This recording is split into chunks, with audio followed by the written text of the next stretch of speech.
Cambados Limpo e Biorresiduos de Cambados son dous dos proxectos medioambientais que hai en marcha no concello. Os dous están vencellados á campaña da Tropa Verde, unha iniciativa que chegou hoxe á contorna do mercado. Unha campaña de contacto directo coa xente aquí no mercado, a través de Tropa Verde. Tropa Verde é un grupo de xente especialista neste labor de difusión e concienciación medioambiental que vai, ademais, ofrecer incentivos a xente que o faga correctamente, que xestione correctamente os seus residuos.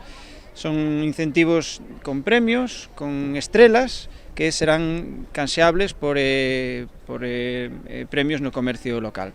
Ao longo da mañá a Tropa Verde levou a cabo unha tarefa de difusión para concienciar os veciños. Repartindo información relativa á plataforma Tropa Verde para a veciñanza que ainda non a coñecía, falando da importancia de separar correctamente os residuos e de cada vez xerar menos e do impacto medioambiental que iso ten. Ademais de repartir agasallos, aproveitaron para resolver dúbidas sobre a compostaxe, a reciclaxe ou a separación de residuos, tamén a propia dinámica da Tropa Verde. Se lle explica un pouquiño de como funciona, que é un sistema que funciona a través de puntos que despois poden canxear polos comercios que están adheridos, que con elo pois tamén benefician ao comercio local e que axuda a crear barrios máis vivos e, bueno, da importancia tamén de estar informados, de seguirnos nas redes sociais coas novas incorporacións que o Concello vai facendo en canto á xestión dos residuos. A acción levouse a cabo pé do novo composteiro comunitario do mercado instalado hai unhas semanas. Xa había dous e a previsión do Concello é instalar ao longo deste ano 5 máis.